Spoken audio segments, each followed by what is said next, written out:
Сәлеметсіздер ме, қымбатты менің көрермендерім. Бүгін сіздерге мынадай керемет бәліштің түрін ұсынбақпын.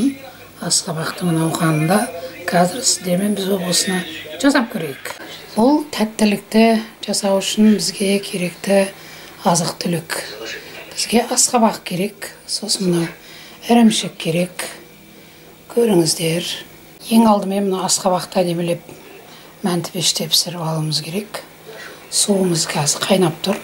Қазір пісіріп алуымыз керек. Міне ірімшікті салдық. Енді ірімшікке жұмыртқамыз салуымыз керек. Содан кейін ұнымыз бар. 3 ас қасық. Содан кейін қантымыз бар. 100 грамдай. Содан кейін мына ванильный қант деген болады. Білесіздер, соны салуымыз керек. Кішкентай дәмі кірсе болды. Сосын бұл жерге мынау йогурт салады екен жұрттар, бірақ мен йогуртым болмады. Мен қаймаққа кішкентай айран қосып жібердім да, өзім қолмен йогурт жасадым. Енді осыны мына ненің күшімен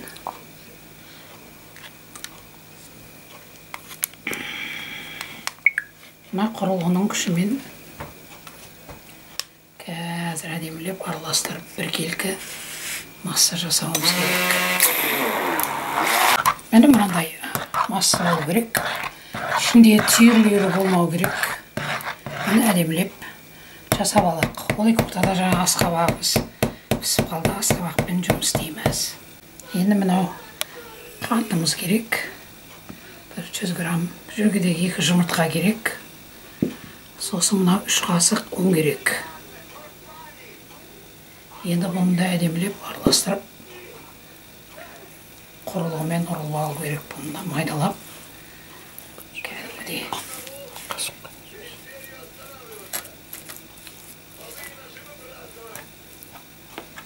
Қазір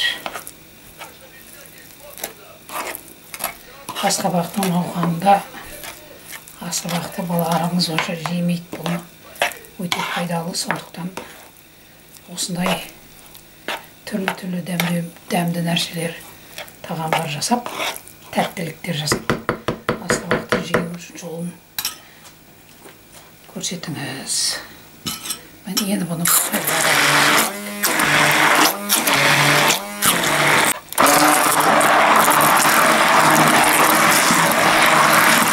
мына ыңғайлап екі жағына қойып алдық. Енді кезек-кезек қасықтап құюымыз керек. Бісміллә деп. Мен 2 қасықтан салайын дедім.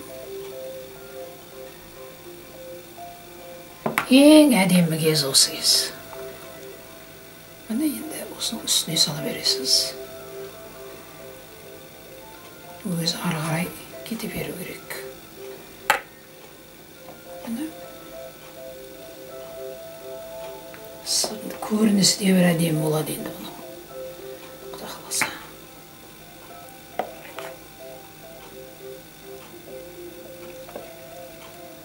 Қалай салсаңыз да бола береді.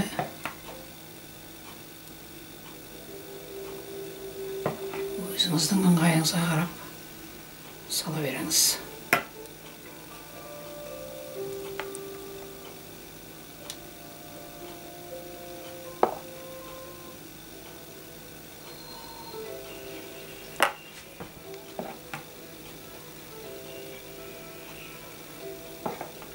Керемет тәттілік болады, құда қаласа. Жүрге какао қоссаңыз да болады. Мұна ақ ірімшіктің жанына какао қоссаңыз да болады. Оны қалай өзіңіздің сізге қалай ыңғайлы, балаларыңыздың нені ұнатады.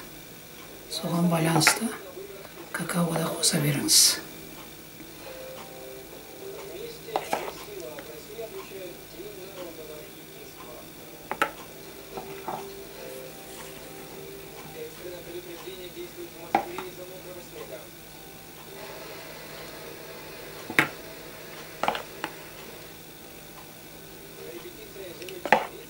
Менің каналымда осыған ұқсас бір бәліштер бар, пирогтар.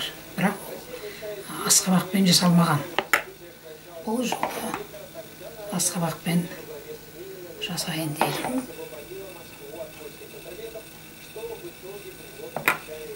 Ары қарай өзі төгіліп кете береді.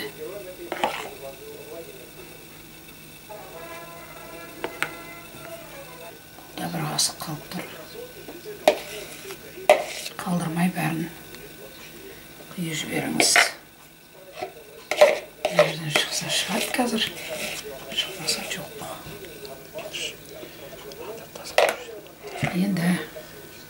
Енді осы кезде духовкаңыз қызып тұру керек. Ана қозғап жіберіңіз де, қазір духовкаға барамыз. Міне бәлішіміз керемет шықты, қараңыздар. Міне осылайда асқабақтың науқанында дайындап жүріңіздер. Керемет бәліш болды. Осы менің әдісім ұнаса, лайк басып, комментарий жазып, ойларыңызды ортаға салыңыздар. Сіздер де осылай түрлі бәліш пісіріп жүріңіздер. Бір пісіріп те жүрсіздер. Сіздерге сәттілік, аман болыңыздар. Астарыңыз дәмді болсын.